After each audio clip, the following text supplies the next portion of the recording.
राजस्थान के एक छोटे से गांव में रहती थी रुक्मा देवी। उम्र यही कोई 60 साल की होगी उनकी। गांव के लोग कहते थे कि वो औरत नहीं बल्कि डायन थी, क्योंकि शादी होते ही रुक्मा के पति की मौत हो गई और फिर धीरे धीरे उसके परिवार के सब लोग एक एक करके खत्म हो गए और साथ ही गांव में पड़ा अकाल।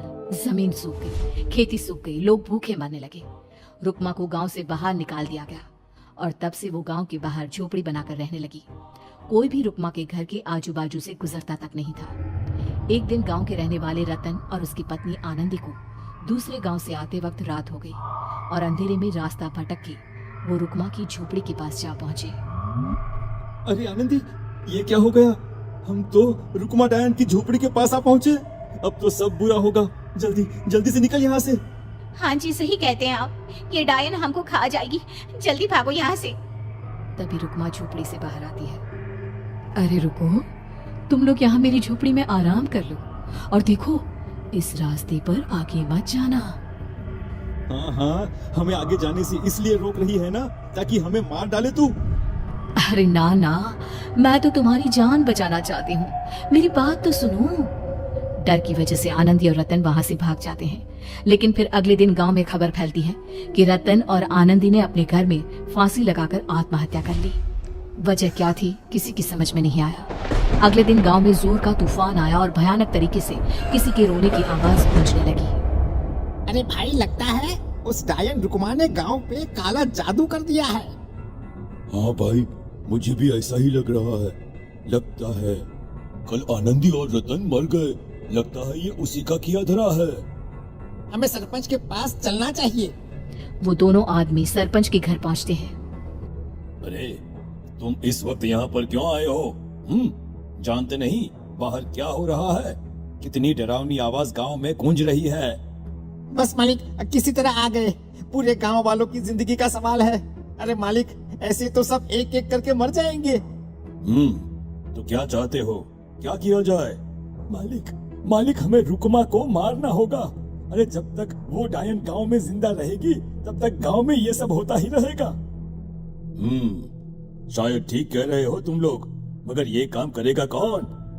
मालिक, अगर आप कहें तो हम दोनों मिलके इस काम को अंजाम दे दे। बस आपको हमें यकीन दिलाना होगा कि हम पकड़े नहीं जाएंगे। ठीक है, लेकिन बाहर जो आतंक का साया है, उसमें तुम दोनों रुक्मा तक पहुंचोगे कैसे? हैं? क्या तुम्हें डर नहीं लगता? मालिक, आप उसकी चिंता ना करें। काल भैरव का भभूत है हमारे पास। रुक्मा तक पहुंचकर आसानी से मौत के घाट उतार देंगे उसको। हाँ, मैं भी चलूंगा तुम लोगों के साथ। उस डायन को मरते हुए देखने की बड़ी इच्छा है मुझे।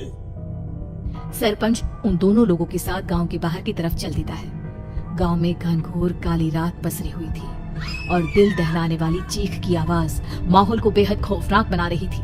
हाथ में काल भैरव का भभूत लिए वो तीनों रुक्मा की झोपड़ी की तरफ जा रहे थे। वहां पहुंचने के बाद, ये लो खंजर और पार कर दो इस डायन के कलेजे के अंदर। मालिक, आप बस यहीं खड़े होकर नजारा देखो, आज ना बचेगी ये। हाँ मालिक, ये भभूत अब इसकी जरूरत नहीं है। मैं इसे यहाँ पेड़ की डाली पे रख देता हूँ। लौटते वक्त हमारी रक्षा करेगा। वो दोनों आदमी चुपके से सोती हुई रुक्मा देवी के ऊपर वार करते हैं। एक जोरदार चीख से वो इलाका गूंज उठता है, लेकिन अचानक रुक्मा के शरीर से जो खून बहता है उसका रंग नीला था। ये देखकर वो दोनों आदमी डर से कांपने लगते हैं। अरे अरे अरे अरे, ये क्या? अरे इसके खून का रंग तो नीला है। अरे तो क्या हुआ?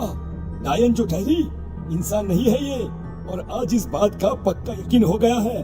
मर गई चुड़ैल, मर जाने दे। चल सरपंच साहब को जाकर ये खबर सुनाते हैं। वो दोनों जैसे ही बाहर आए, उन्होंने देखा सरपंच की लाश पेड़ पे लटकी हुई थी। ये देखकर वो दोनों डर के मारे चीखते हुए वहां से भागे, लेकिन तभी एक बेहद डरावनी औरत उनके सामने आकर खड़ी हो गई। कहाँ जा रहे हो? तुम्हें क्या लगा किसी का खून करके बच जाओगे तुम? कौन हो तुम? कौन हो? हमने तो डायन को मारा है, कुछ गलत नहीं किया भाई। वो डायन नहीं थी, वो इस गांव की रक्षा कर रही थी। तुम कौन हो और तुम्हें कैसे पता वो कौन थी? उसने रतन और आनंदी को मार डाला। रतन और आनंदी को मना किया था रुक्मा ने इस रास्ते से आगे जाने से, पर वही दोनों माने नहीं।